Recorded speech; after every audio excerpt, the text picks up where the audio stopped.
All right, let's talk about the financial pressure of being a single dad while I'm raising two little girls. And right now they are 8 and 5. So my name is Song Chan, single dad of two. I'm just documenting my life and journey and my thoughts. So let's talk about this financial pressure because this is what I used after separation as my fuel to go out there and make more money, right?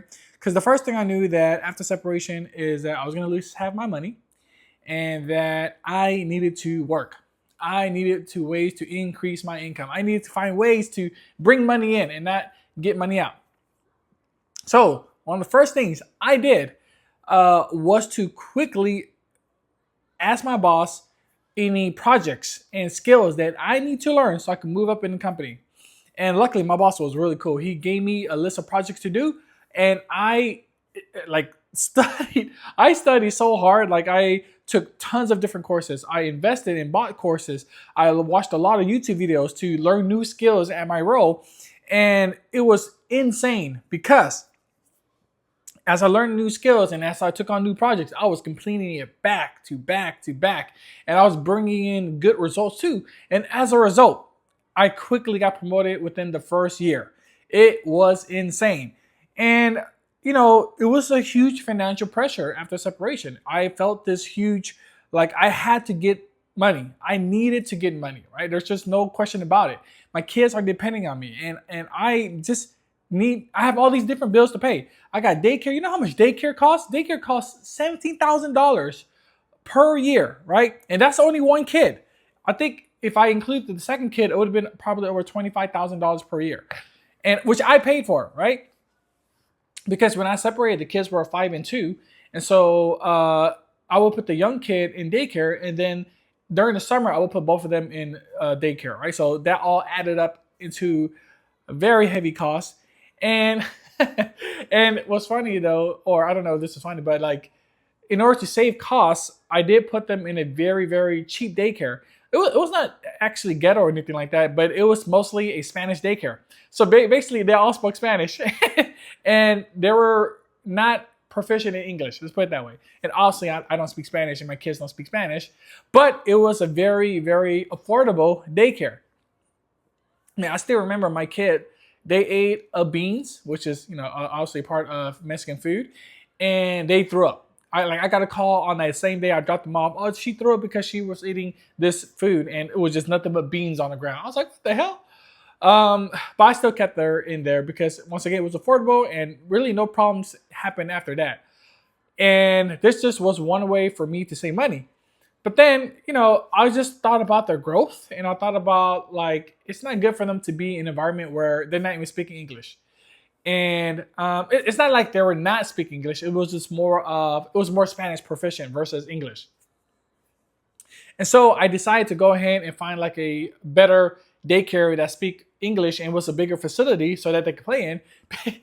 Because the Spanish facility, it's like the daycare playground was so small. It's like the hallways were so narrow that it just, I don't know how kids were able to play in that stuff. So even the playground was really bad. So that's why I also wanted them to upgrade to another daycare.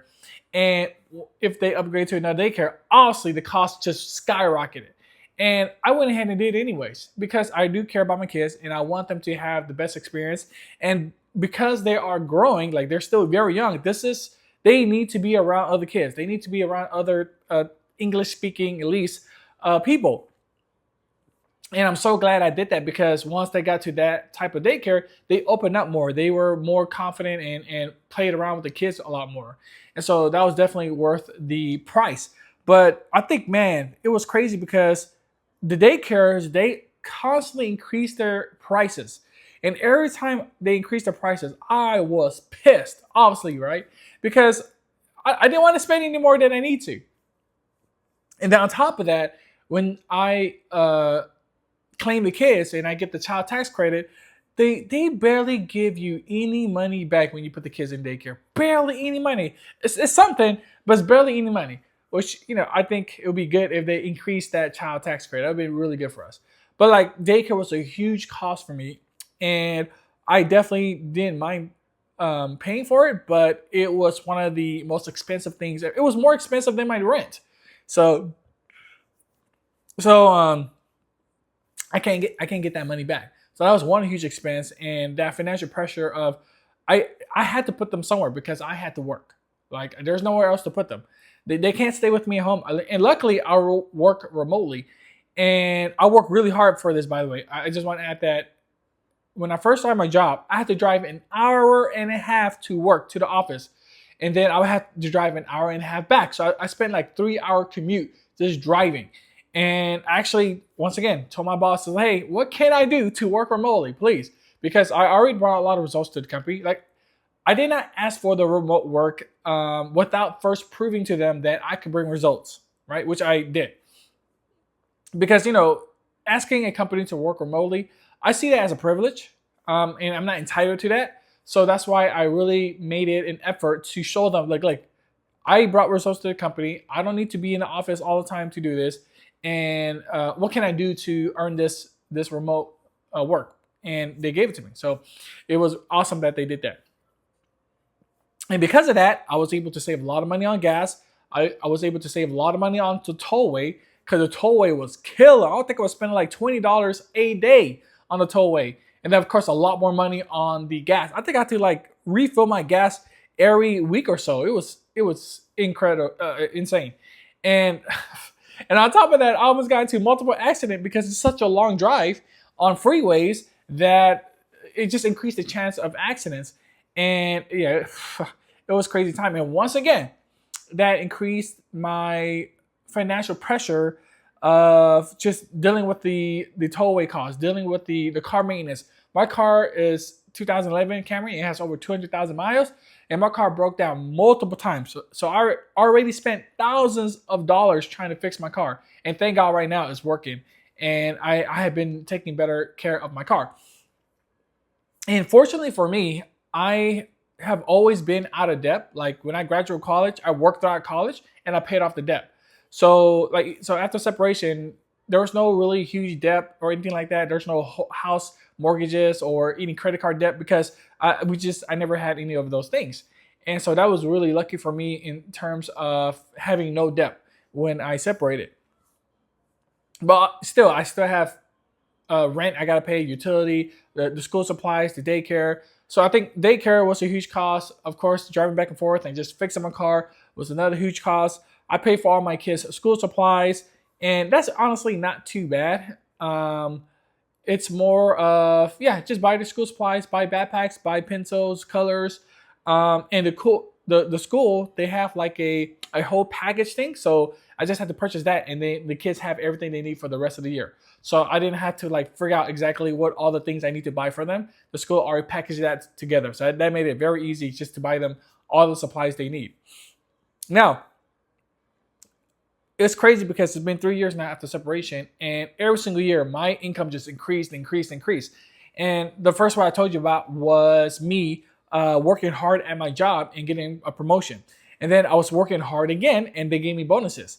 And then my company, it got bought out by another company, and then I was able to cash in the stocks. So that was like a huge surprise to me. I was like, oh snap! I didn't even know I had stocks. It was funny.